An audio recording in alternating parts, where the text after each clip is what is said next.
Good morning student. आज हम चर्चा करेंगे संसद की प्रमुख स्थायी समितियों के बारे में। जैसे कि पिछले क्लासेज में हमने सेलेक्ट कमेटी के बारे में पढ़ा, किस प्रकार राज्यसभा के नियम 125 के तहत कोई भी माननीय सांसद महोदय या राज्यसभा का मेंबर किसी प्रस्ताव को विचार के लिए सेलेक्ट कमेटी के पास भेज सकता है और सेलेक्ट कमेटी विशेषज्ञों से राय लेकर के उस पर गहन मंथन करके विचार विमर्श करके एक रिपोर्ट पुनः राज्यसभा को भेजती है। उस रिपोर्ट में सभी सदस्यों की राय समाहित होती है। तो समितियां अपने आप में बहुत महत्वपूर्ण है। ये समितियां संसद के कार्य भार को बांटती है, विशेषज्ञों से राय लेकर के संसद के उद्देश्य यानी एक गरिमा में लोकतांत्रिक शासन व्यवस्था की स्थापना में महत्वपूर्ण भूमिका अदा करती है। स्टैंडिंग कमेटीज, अगर हम लोग स्टैंडिंग कमेटीज की बात करें तो ये प्रमुख रूप से 6 है। संसद की प्रमुख स्थायी समितियां यानी स्टैंडिंग कमेटीज यानी ये समितियां कुल मिलाकर के 6 है।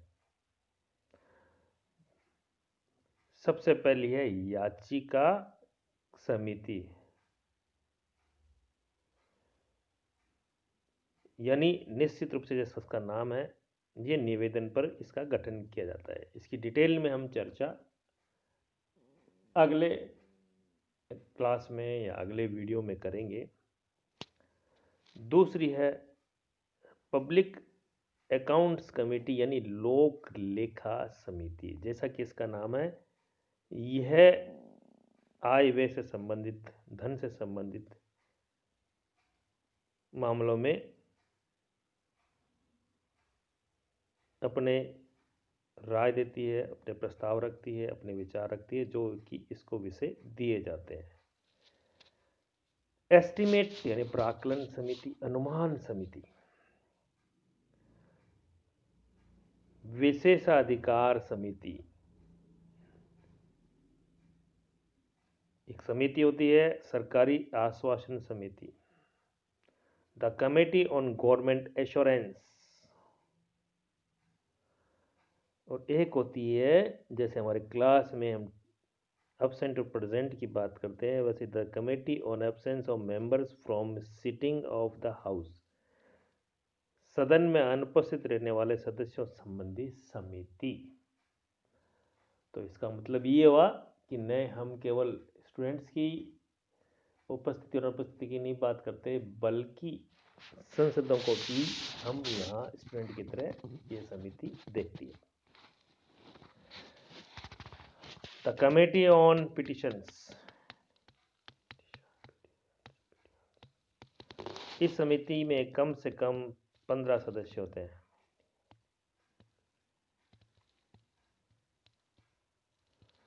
लोकसभा अध्यक्ष समिति के सदस्यों का नाम निर्देशन करता है और समिति का कार्यकाल 1 वर्ष है। जनता द्वारा सदन के सम्मुख सामान्य हित से संबंधित जो याचिकाएं प्रस्तुत की जाती है, यह समिति उन याचिकाओं पर विचार कर सदन के सामने रिपोर्ट देती है। जो अगली कमेटी है वह है लोक लेखा समिति, द पब्लिक अकाउंट्स कमेटी। इस समिति का कार्य धन से संबंधित है, वित्त से संबंधित है, यानी सरकार की सभी वित्तीय लेन देन संबंधी विषयों की जांच करना। जांच किस तरह की कि लेखाओं का जांच, आय व्यय का जांच, किसी तरह का कोई धन का व्यय अपव्यय ना हुआ, इस तरह की जांच। इस समिति में 22 सदस्य होते हैं, जिनमें 15 लोकसभा से और 7 राज्यसभा से, कुल कितने 22 सदस्य होते हैं। इस समिति का कार्यकाल भी 1 वर्ष होता है।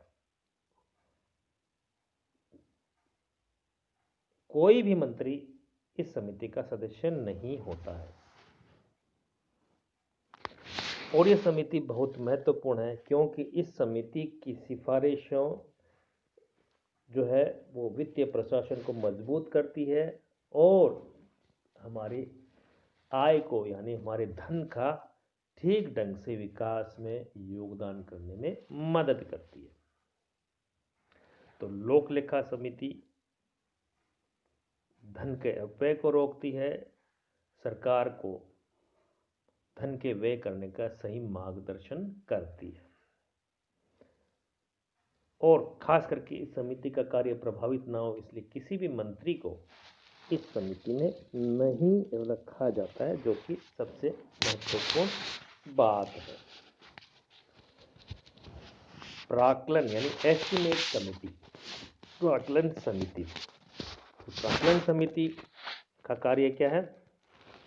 ये प्राक्कलन समिति भी शासन के वित्तीय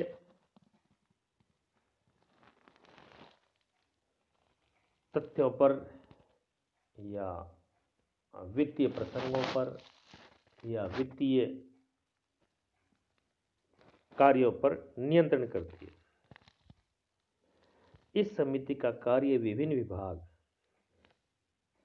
जो है वो अनुमान देते हैं, उन अनुमानों की जांच करती है कि फिजूल खर्ची तो नहीं आ रहा, टू स्टॉप वेस्टफुल एक्सपेंडिचर, यानी यह सरकार की फिजूल खर्ची को अपव्यय को रोकने में मदद करती है। मितव्ययता को बढ़ावा देने का कार्य के उद्देश्य से इसका गठन किया गया है। यह फिजूल खर्ची रोकने के लिए विभिन्न सुझाव देती है। इसकी नियुक्ति प्रतिवर्ष प्रथम सत्र में कर दी जाती है। इस समिति में लोकसभा के 30 सदस्य यानी 30 मेंबर्स। इस समिति का भी कोई मंत्री सदस्य नहीं होता है और जहां तक इसके कार्यकाल की बात है, पूर्व की भांति याचिका समिति की भांति, लोक लेखा समिति की भांति प्राक्कलन समिति का कार्य भी 1 साल होता है।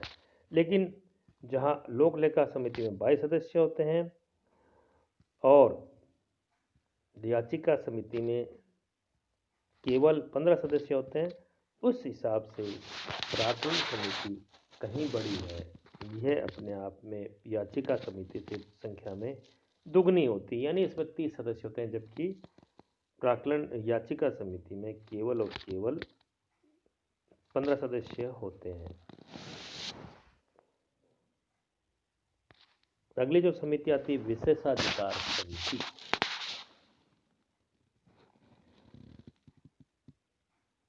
इस समिति का कार्य सदन और उसके सदस्यों के विशेषाधिकारों की रक्षा करना, उनकी गरिमा को बनाए रखना है। इस उद्देश्य से यह समिति विशेषाधिकारों के उल्लंघन के मामलों की जांच करती है। इस समिति में भी 15 सदस्य होते हैं, जिन्हें अध्यक्ष के द्वारा नॉमिनेट किया जाता है, यानी मनोनीत किया जाता है। हमारे यहाँ माननीय सांसदों को अनेक प्रकार के विशेषाधिकार है। उन विशेषाधिकारों की रक्षा के लिए विशेषाधिकार समिति का गठन किया गया है।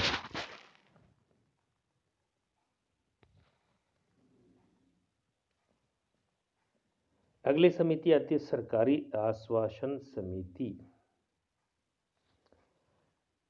The committee on government assurances. शासन और मंत्रिमंडल के सदस्यों द्वारा समय समय पर जो आश्वासन दिए जाते हैं, किसको आश्वासन दिए जाते हैं?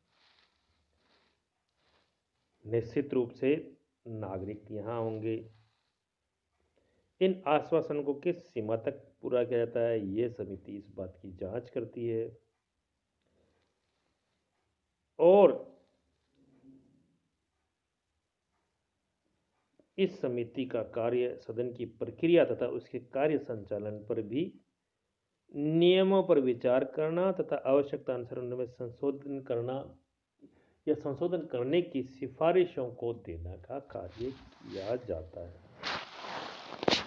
यानी ये दो प्रकार के कार्य कर रही है। एक तो आश्वासन जो मंत्रिमंडल या शासन के द्वारा के सदस्यों द्वारा समय समय पर दिए जाते हैं, और संसद के या सदन के कार्य संचालन के नियम पर विचार करना और आवश्यकता अनुसार उनमें संशोधन की सिफारिशें करना इसके कार्य है। अगली जो आती है, सदन में अनुपस्थित रहने वाले सदस्यों संबंधित समिति।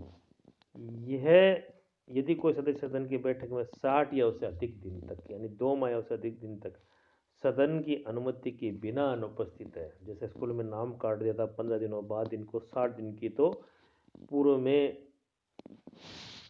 जो है वो अनुमति दी जाती है, यानी आप 60 दिन तक तो रह सकते हो, उसके बाद अगर अनुमति की जरूरत होती है तो उसका मामला समिति के पास विचार के लिए भेजा जाता है।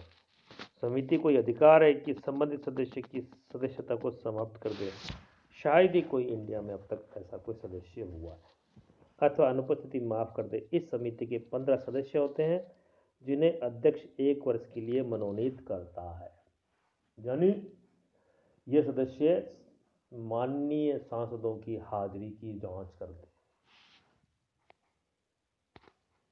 तो इस प्रकार कुल मिलाकर के यह समितियों की स्थिति है।